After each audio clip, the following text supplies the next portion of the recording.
sum up my approach for today. Pretty much. That's the gist of it. Anyway, so I haven't done one of these in a while. I'm actually going to revisit an old topic that I used to cover because it's come up lately. And somebody I talked to on Discord that's in Secret World, Blooded Kingu, has actually been having a problem with this. And that's role-playing.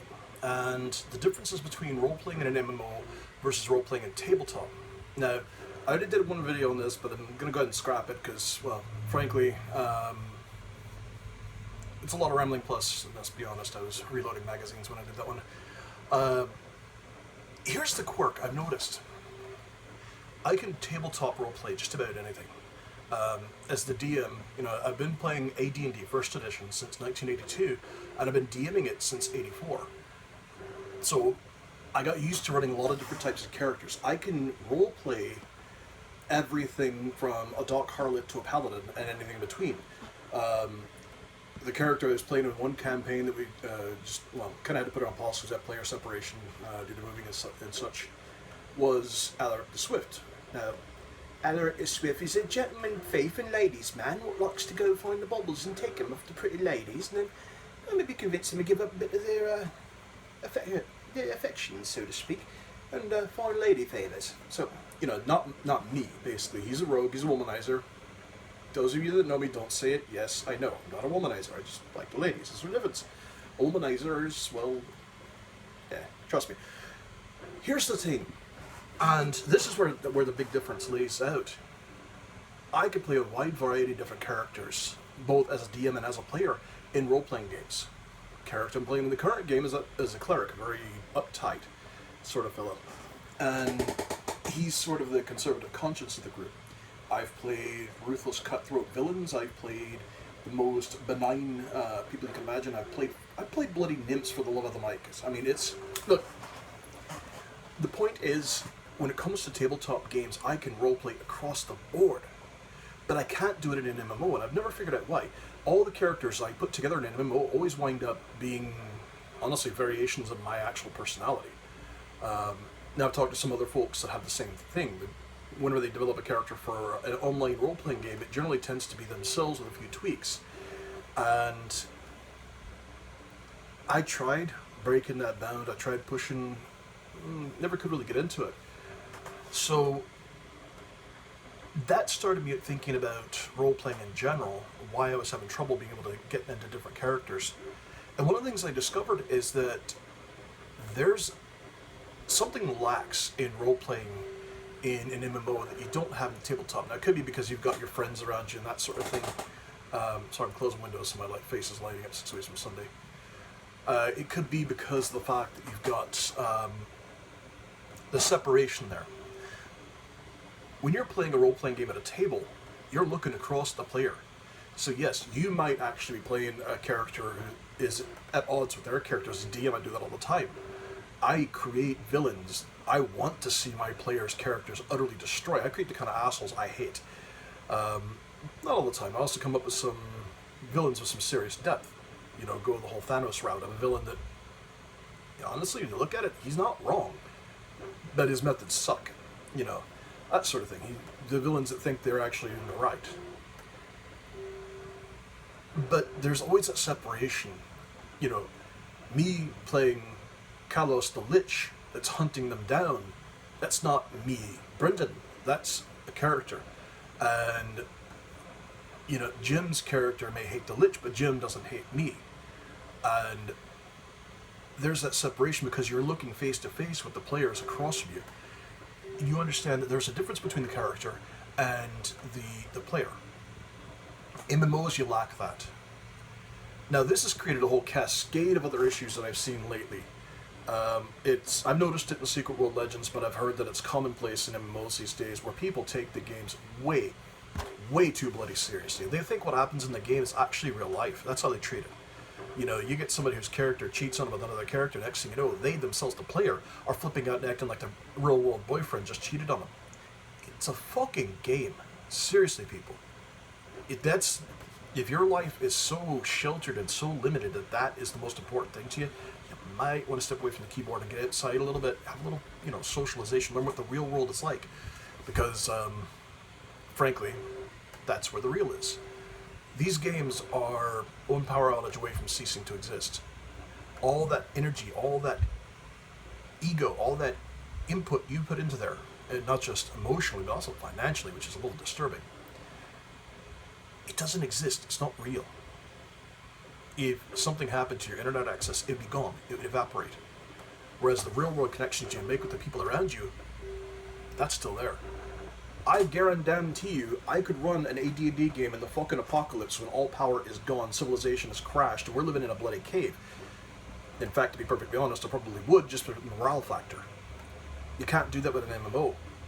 So, this is just a side note. Those of you that take the game way too bloody seriously, stop. For the love of the gods, stop. It's embarrassing and it's disturbing. It's gone into delusional behavior that, frankly, some of you need to be looked at by a psychologist from what I've seen, from your behavior patterns. Just saying. So, getting back on topic. The problem I noticed with role-playing in MMOs is threefold. Now, I remember when I last did this video, I actually was looking at why. Why was there the separation? Why was there the difference? I've actually gotten some input on this, and I've learned a few things myself. Part of it is because of the medium. When you're tabletopping and you're role-playing with people across from you, it's real time, it's right there, face-to-face, you're talking and whatnot, you can see facial expressions, body language, you know. When you get the guy role-playing the half-orc, he's, you know, you can actually see that. And it gives a little bit more context to it. When you're in an MMO, unless you've got one that has really good emotes, the bulk of what you're dealing with is text.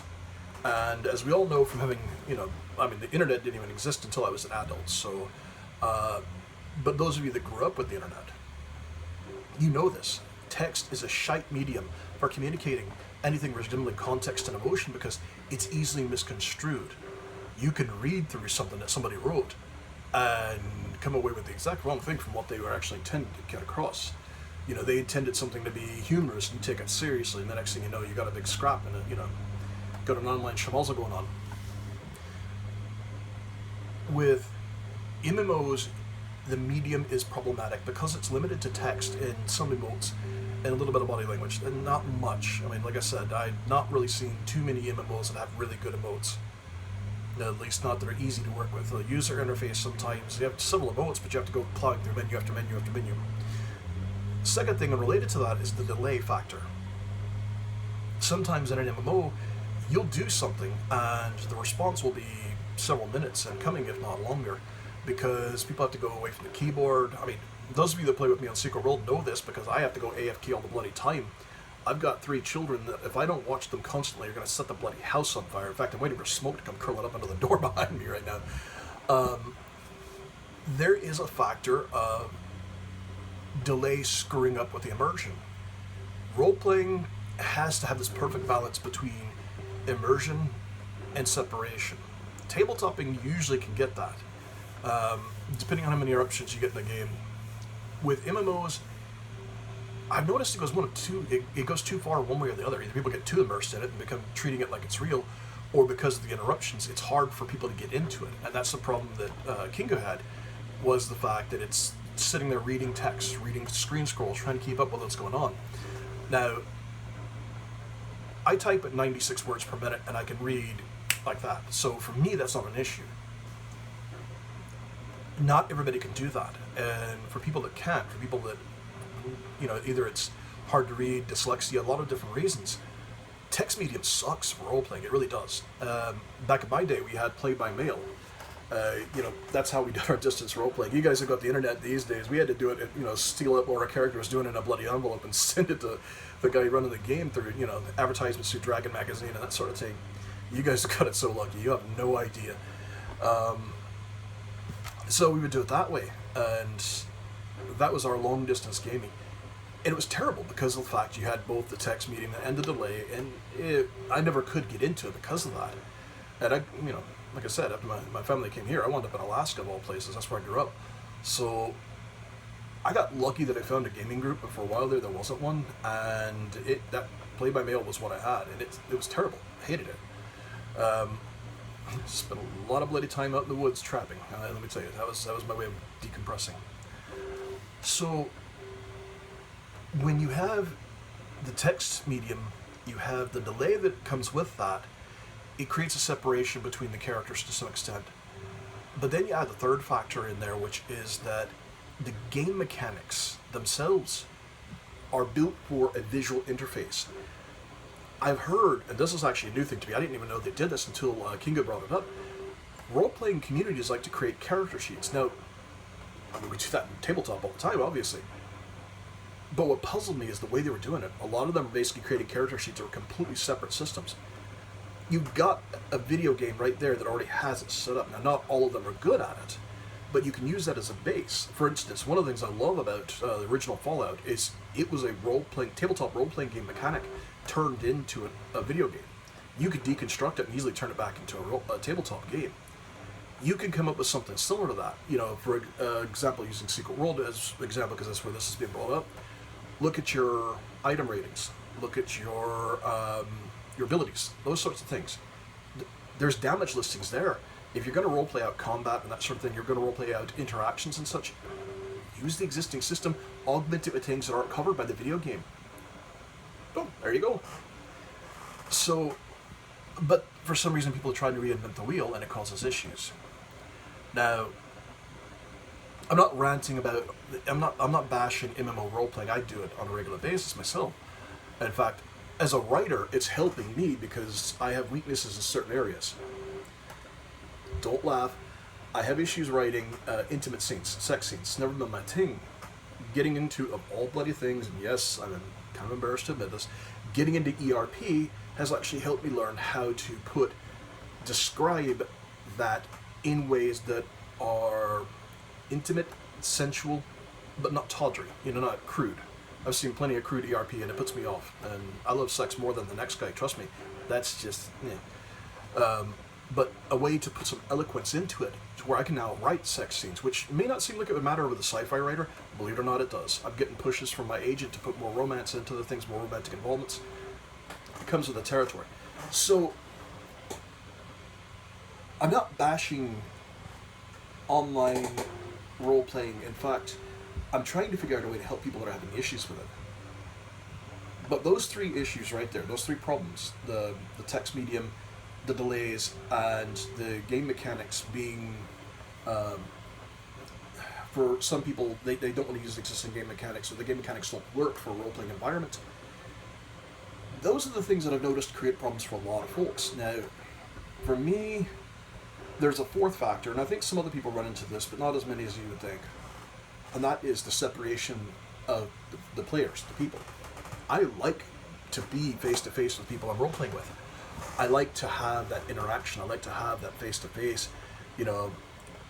I love it when my players get into their characters and actually RP them out, physically, getting the body language, describing things. And one of the things I love about me running the games is the fact that I'm a HEMA fighter.